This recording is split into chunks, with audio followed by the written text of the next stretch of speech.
How's it going, Spotlight Omaha? Seth here with Source. They are a prog rock, heavy metal band coming out of Colorado, playing a show at Lookout Lounge this Sunday, 7 o'clock with Before I Burn and After Arizona. And you guys also have an album coming up in March, a little early, but you guys just announced that release date, yeah? Yes, we just announced it, and we've had the record done for a long time, and the politics of the music industry is always very hard to navigate, so we were trying to get the best opportunities we could to promote the album, and didn't get exactly what we were looking for, so we're taking matters into our own hands, and we were very excited to put this thing out. I'm not one to sit around on finished artwork and not put it out, so we're ready to get this out into the ears of the listeners. Did you guys record this yourselves, or did No. you guys go in the studio? No, we recorded at Colorado Sound Studios in Denver area, and that was where we recorded our first album too. And we had producer Ulrich Wild, who was Grammy nominated for White Zombie album, and then did 3 Deftones records, did Great Southern Trendkill by Pantera, did all the Death Clock stuff. If you guys ever watch Metalocalypse. Absolutely. My mustache. I want my banana sticker. Yeah. I'm not Toki today. Yeah. No So we flew him out to record the record, and we spent 3 weeks tracking the whole thing. And I was like, we really need 3 weeks to track this record? That's insane. So do it in like 2 weeks. That sounds good. But no, we needed the whole time, and we were kind of crunched for time at the end just because of the way we did it. We did everything really organically. All of Justin's drum parts are exactly what he played. There's no gridding. There's no samples. All of my singing is not tuned. It's all exactly what I sang. We didn't go in there with the tuning program and make it all perfect. We just got perfect takes because we're good enough musicians to be able to do that. And it's kind of rare to hear that in the modern music world. So much of what you hear is even just programmed drums, like a lot of bands can't find a drummer and they just want to write their stuff, so they program it in and it sounds great. But it misses that sort of live aesthetic, and it misses all the little, differences. The human element. The human element, has gone right? away. And then, even with our last record, we had to grid all the drums, and then we had to, add samples in to beef up the drums, which I don't know. I don't know if we needed to do that or not, but that's just the way we did it. And after listening to the difference between the last record and this record, I think you can really feel it. Like, you feel the difference in your body, and that's what's most important. And so I'm super glad we used Ulrich, because he's the one that came in and was like, you guys got to do this, you guys got to do this, and you guys can't do that. That's you guys are too good for that.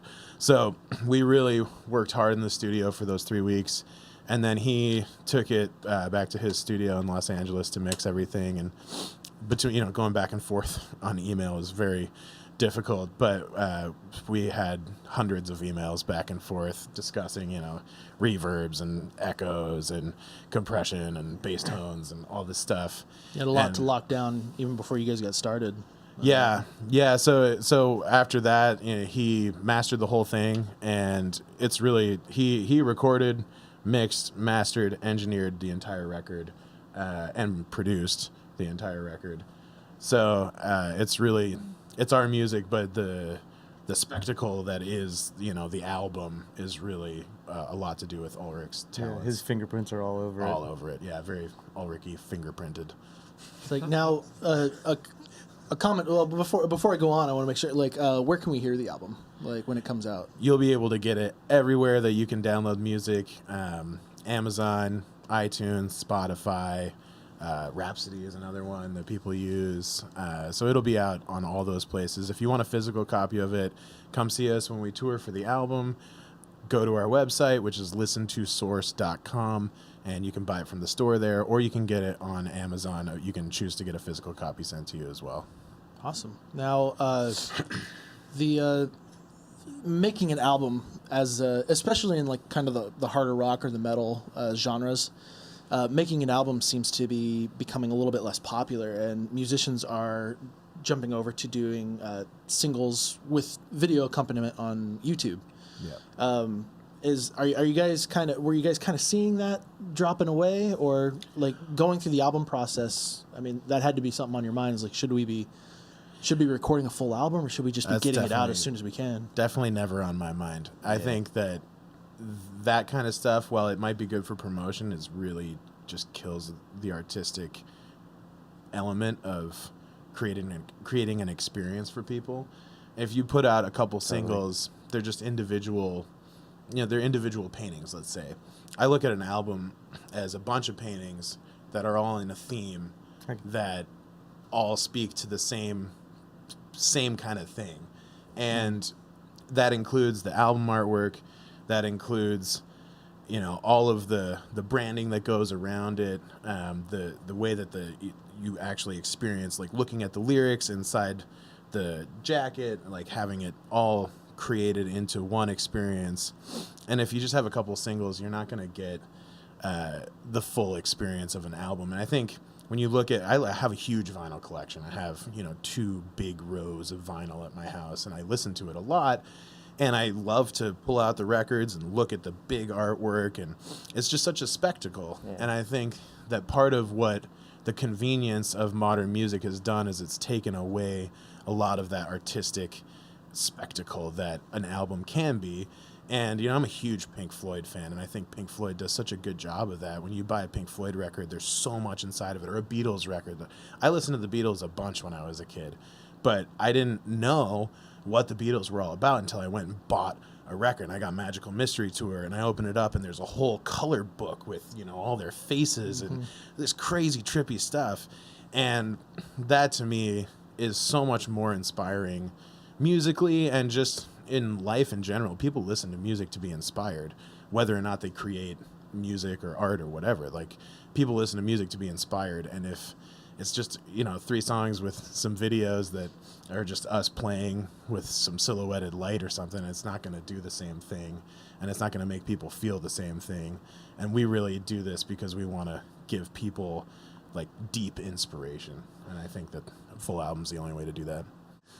It's funny that you mentioned vinyl, because the first thing that comes to my mind when I hear that a band is recording an album is that I think back, because I had a very similar upbringing when I was getting into music too. My parents had records, and that was really their primary method. I mean, they came from that generation where vinyl was the way to listen to music. Yeah. And it made me think about how a lot of the continuity of an album is kind of lost because of shuffle. Oh, God. Being something that you're capable of doing. Sucks, like, you'll hear, I think, I can't remember the song right off the top of my head. I think it's a Periphery song. I believe it's Make Total Destroy. Yeah, dude. Has a lead in their music video, but when you listen to it on the album, it's gone. Yeah. Because they have to jump right into there, because that lead in is actually the end of the song previous to it. Triplet kicks, And so you don't get to hear that mood transition that actually so when when a song kicks in, it's just full on blasting. You didn't get to hear that little snippet beforehand where there was kind of an artistic build up to that. So I would say that it'd be probably safe for you guys to agree that you look at the album as more of strictly a musician's artistic expression rather than looking at it from a business standpoint.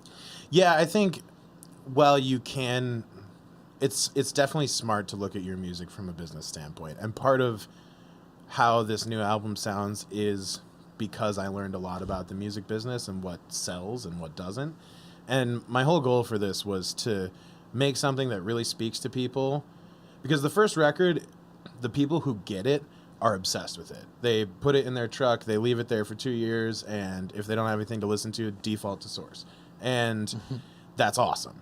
And the problem is not everybody gets the 9-minute, 10-minute songs. Like, most of our first record is average 9-minute songs. Okay. And you can't play those on the radio. So we had to go do radio edits for the only songs that we could even think of how we would arrange that in a short format. So the Serpent and Memories of Yesterday worked out really well. But even Memories of Yesterday, it's kind of a strange format because it's like verse, chorus, bridge, chorus, which is not a popular, and then outro. It's not a popular song format. Whereas the Serpent, we made it work with a verse, chorus, outro kind of thing. And I think the edit sounds really good. But when you listen to the edited version and then you listen to the full-length version, you really understand the kind of constraint that trying to take something that was already created and then shrink it makes. It just takes away the real genuineness of the song. So when I sat down to write new music, I was like, I'm going to just intend to write 3.5 to 5 minute songs. And, you can't play anything over 4 minutes on the radio, but I just can't shrink my songs into less than that. There's a couple songs that are 3.5 minutes on the record, and most of them are averaging like 4.5 to 5.5 minutes. But they really work as songs that sound like songs, and they have that more verse chorus format, but it doesn't take away what Source is all about. And I wanted to make something that you can listen to it and it's 4 minutes, but you really understand what Source is all about. It's not about sticking to the format. Even though we're working inside those guidelines, that's an artistic choice. It's not about trying to make something that sells. It's really more about trying to reach people. And I think the more that you can make something that people are going to be engaged with, sure, that might sell more, but really, again, our goal is to make something that's going to inspire you. And the whole album's designed to give you shorter stuff at first and get you into the sound.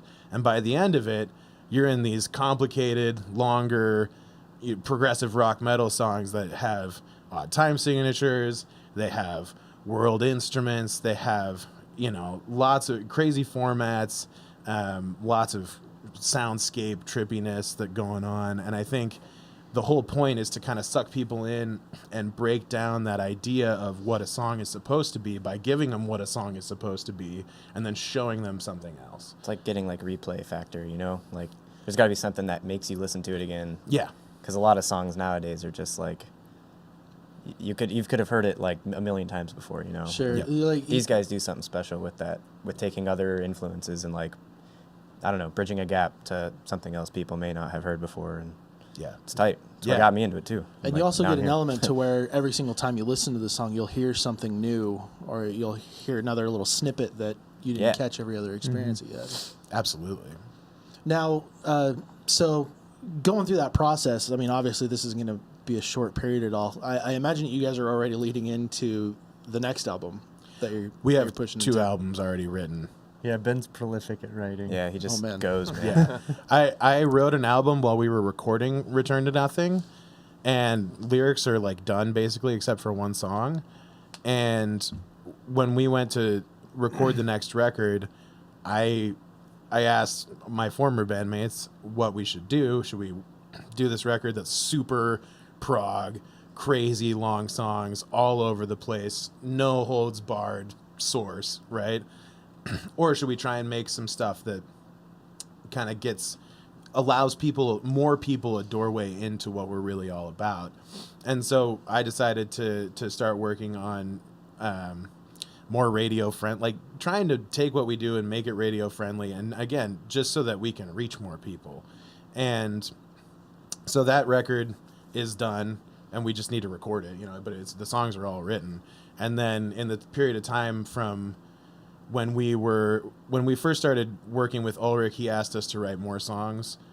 We had 10 songs done, and he said, write me 4 more songs and see if any of them are better than what you got. So we wrote 4 more songs, and they're great, but they didn't make it onto the record. And so those songs there's 4 awesome songs, and those will be 4 songs of a new record. And then I've already written a bunch of other stuff, and not a lot of lyrics, but a lot of songs that are pretty much already done conceptually. So we've got 2 albums worth of material to record. Awesome. So, have you guys played in Omaha before? Have you been in this scene? Source has. These guys have never been on tour before. Yeah, so this is our first time on the road, Cool. and it's killer. So, how'd you guys jump into Source? What's the story there? So I started first. I ended up mixing a show where George was the hired drummer. So I met George, the original drummer for Source, and then I just saw he posted that he was leaving the band and decided I wanted to change pace because I'm an electrical engineer by day. So I sent him a message, said, hey, I want to throw my hat in the ring, and that's pretty much how it got started for me. And then just met him at a coffee shop, chatted for an hour, jammed with him a couple times, and it was like, these are brothers to me. Yeah, he's insane, dude. And he played on the new album, by the way, and I did not. So that's probably an important thing to say. But important. Well, you've got 2 others that are already written. So I you get to guess work, so. man. Yeah, we're good to Learn go. that shit, Riley. Yeah. So I met you at like a Veil of Maya and Animals as Leaders show forever ago. At the Boulder, at the Fox Theater. Yeah. Fox, yeah. Fox And, Theater. And I he, gave like, you a demo. He gave me a demo, and I listened to it, and I was like, word, like, this is like a legit band out of, like, near home. And a coworker of mine, I teach kids, like, guitar, bass, drums, everything, and he was like, yo, so my homie's about to release some stuff, and he needs a new bass player. And I was like, well, fuck, I don't play bass. Anyway, my friend was like, yeah, these guys need a bass player, and you could probably figure out their shit pretty fast. And it worked out, man. And I don't even know. We rehearsed a few times. We had this gig that we were trying to save. That's right. Dan quit the band, and we booked this gig, and I, like, worked my ass off to get this gig. And I was like, I'm not canceling this gig. We're going to figure this out. Riley learned the set in 2 weeks. Like, Yeah. He's not even a bass player. Yeah, I he's a don't even guitar fucking player. play bass, dude. A drummer But I and a am guitar now, and player. Yeah. now it's, it's what I do now. It's sick. I fucking love playing bass. Yeah. Got all the lows, man. Yeah. He's great at it. Thank you, dude. So But yeah. what's the current lineup? Have you had a lot of lineup changes in in the process, or is it? No, we had two. It's a 3-piece band, and we lost 2 members. So I'm got 2 the new only ones. original member. Now we got 2 new ones, and it's I great. gotcha. Yep. So what are we playing? So you're playing bass. Drums. We've got you on drums, Yep. and do you do guitar and vocals? Or Guitar and Dude, vocals. Guitar and vocals. He's a badass, man. Or bad. Yeah. I think we can He's- curse. And then we've got our friend here who is Yeah. running.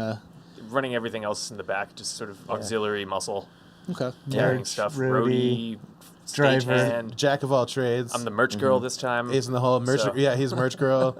Wear a low cut shirt. I'd buy a shirt from you. So, yeah. Man of wisdom. So do you also. guys operate your own light show? Do you guys have any stage effects that you operate for the guys? Well, you've got the lights in the head and the kick drum. Yeah, so we've got some LED displays that were made for us by Custom Lit. They do really, really good work. lit. They kind of specialize in DJ gear, so you can get like a laptop face that has your logo on it, and it'll have a color changing LED. Sweet. But they do drum faces that are really sweet, and they get it all perfect for your kick drum. We actually got them to do the first rack mount LED displays that they've ever done, and they all sync together, which is really cool. So that's the only thing we got right now. It's really simple, and we don't have the money or the space or anything to bring a light show on tour yet. Just but like venue lights. Yeah. It works out. I gotcha. it works great. Now, given the impressions that I'm getting is that your music is very artistic and expressive, in a almost a cosmic way. Yeah, man. It's Absolutely. Especially from the music that I was listening to, there was a bit of a cosmic feel to it. And most of the bands that are experiencing that, their live show is wildly different from what you're going to hear on the album. Are you guys? Do you guys kind of fall into that too? I don't think so. pretty close, man. There's not a lot of improv because we use backing tracks. So Okay. I mean, there's no improv really. Sometimes like me and Justin can do I'd say Justin improvs the most out of everybody. Yeah. And I think It's pretty The drummer's scripted. allowed to do that. Yeah, I don't exactly. play Phil. I can't remember Phil's, so So you I just play go- whatever's yeah. gonna accent that music. I don't think Yeah. I've played drums in a band where my beat has been exactly the same. Dude, it's Exactly. impossible, Ever. man. yeah. It's like I recorded Yeah. one album and I don't remember the beats for the album. I Yeah, played right. something completely different afterwards. So Yeah, I think we drummers get away with that Yeah. every day, I think. and it's really drum centered music ultimately. Okay. I think so much of the drive and the themes and everything really get played out on drums more than anything. Yeah. And so for Justin to have some leeway there, he's really good at taking the main accents and always hitting them, but then putting little things in there that just make you go, oh, like that's really interesting. But to answer the original question, we really, as a band, want to, when we go into the studio, we want to make something that we can reproduce live, so that my favorite thing is to hear a song and then go see a band and be like, oh man, it sounded just like the record, but even better because it was louder and it was them there playing it. And I don't want it to be a sterile experience by any means, but I just want to experience the song as deeply as possible. And when I go see a band like Tool, I think they do such a good job Yeah. of that. You know, they've got all the displays with all the crazy visuals, and the music's insanely loud, and they just nail it every time. And you feel like you got sucked into the center of the vortex that is Tool. And that's what I really want people to experience at our shows. But you also want them to be able to catch that at home when they're listening to the album. That's absolutely it. I don't want to be one of those bands. I grew up listening to Fish, or there was a period of time where I listened to a lot of Fish, and they're one of those bands that's a total live band, and their studio sound is terrible. And everybody's like, nobody buys a Fish CD. They're like, oh yeah, I love Farmhouse. Throwing shade over here. Like no, they Shots go fired. they go to the show to see Fish. They don't buy the CD. They buy the live recordings of the show to listen to at home because that's what Fish is all about. And I didn't like that incongruence as a fan. I really wanted the recordings to be a pristine version of what I would go hear live. And I want the live version to be a massive, full of energy, loud, pulsing experience. The human experience. Yeah. Yeah. Some bands should stay scripted somewhat, and other bands shouldn't. And I guess we're a scripted-ish band, you know. I gotcha. Scripted-ish. Scripted-ish. Yeah. Now, here at Spotlight, we generally we focus very heavily on the local scene and trying to come up with creative ways to continue to promote the absolute plethora of really talented artists that we have out here. Yeah, I grew up in Colorado. I visit Colorado very frequently. I know that Colorado has a very big budding music scene, especially in right like now, the Denver dude. metro area. It's like a little bit too obviously much. being the It's hard to get capital, gigs. but And kind of in our genre, too, right now. It's like It's getting there's nuts. some hippie stuff blowing up, and there's metal stuff blowing up, and They're kind of coming together. yeah, it's Like dope not right now, that man. South Park episode. Yeah. now Just so love death metal, apparently. So when thinking about the local scene, obviously like for here, I'm very curious about the local scenes in your own hometowns. Yeah. So I mean, how are things for you guys back at home? Well, in Boulder, it's really hard for us to play because everybody only wants to promote like jam band music, essentially, Or DJs. or Yeah. DJs. Okay. Anything Totally. that hippies like, that's the only thing that promoters think people will come to see. When we play in Boulder, because we have to go rent our own venue and sell our own tickets and do the whole thing ourselves, we get a bunch of people out and everybody loves it because it's something different. People don't want to hear the same 1 to 4 chord change with the same mixolydian scale over it over and over and over and over again because that's all it is. Yeah. And when we No doubt. come at them with something that is truly honestly inspired by jam music in a lot of ways, Source has so many roots in that. That's, you know, so much of what I listened to growing up, and it's just part of who I am, so it comes out in what I write. But it's so much different than that, and I think so many people are just begging for something different right now, and I think that we just are at a point where we need people to start believing in us a little bit more and start putting more behind us because we're giving it all we got. And you know, like I said, we rent our own venues, we put on our own shows, and it goes great. But I definitely want to get opening slots, you know, at bigger venues, and it's hard for us right now. Yeah. So lot is easier more out of here. the scene where that's available to you guys Yeah, closer I into would say Denver? And I would say so. Like I feel like individually we're all guys that like bands that show difference, and like Gotcha. if we obviously do that since we like it, and Yeah. I think there's an opening because I mean Yeah. shit is changing, you know, like Yeah. there's so much new stuff than even 2 years ago. Like he's from Boulder, I'm from like Lakewood, Denver area, and like Okay. Denver is just budding with so many new things right now, and Yeah. venues are changing, and new ownership is taking over. It's definitely a time of growth Yes. and like experimentation in a way.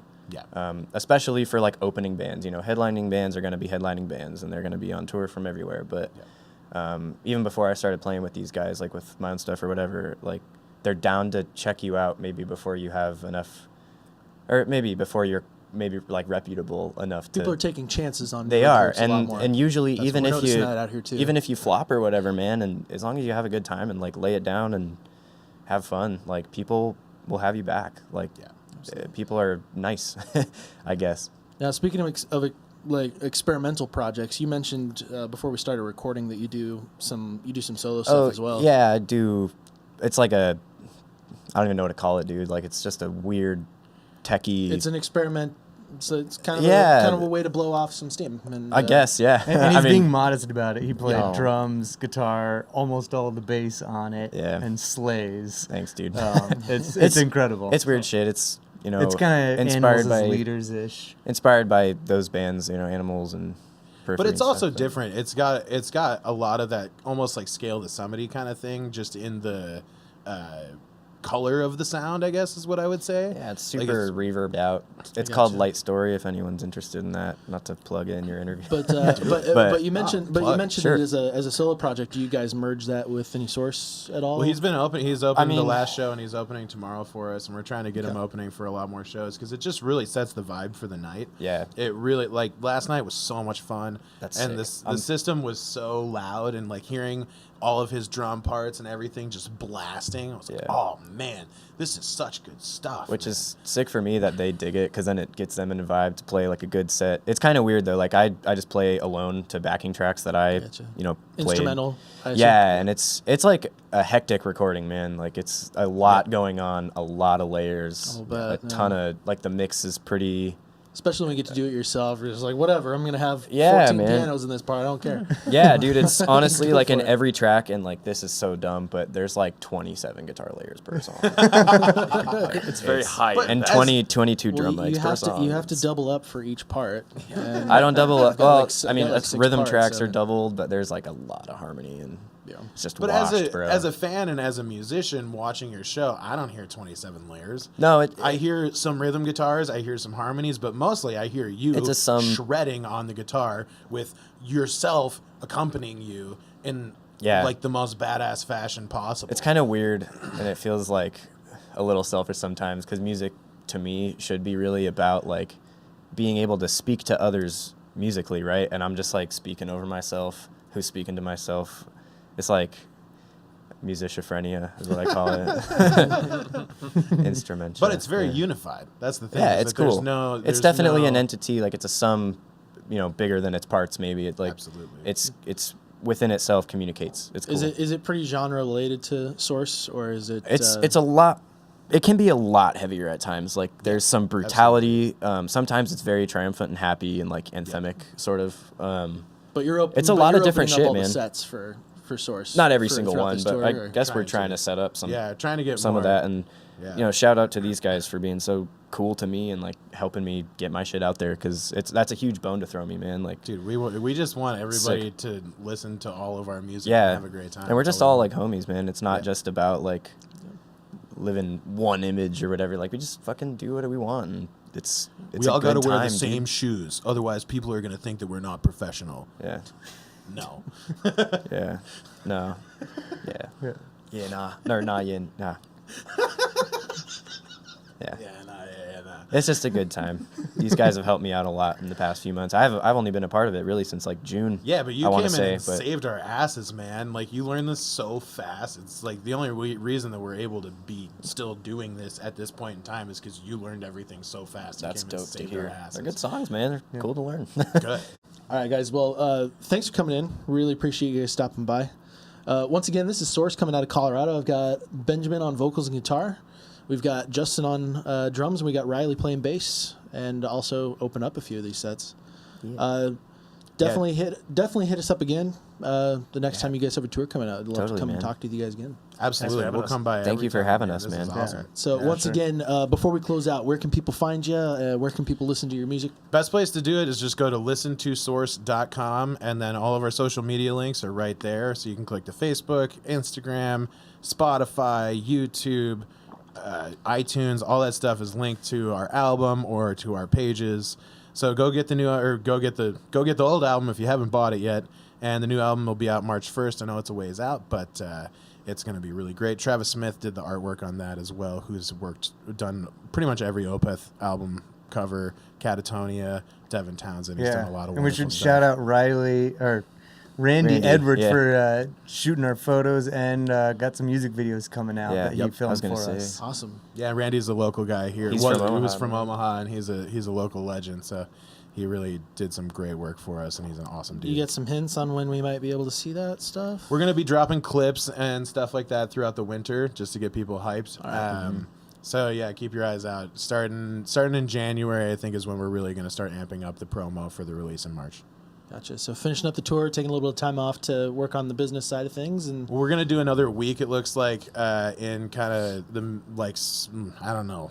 Is it It's like the Southwest? West. What is Oklahoma and Kansas? And Santa Fe is definitely the Southwest. It's still the Midwest. I think I'd still call that Midwest. But then we're Oklahoma going out and to Kansas Little are in Rock the too, Midwest. so that's definitely the South. So it's this weird little like quadrant area So we're doing a week out there as well. Yeah. Gotcha. Good deal.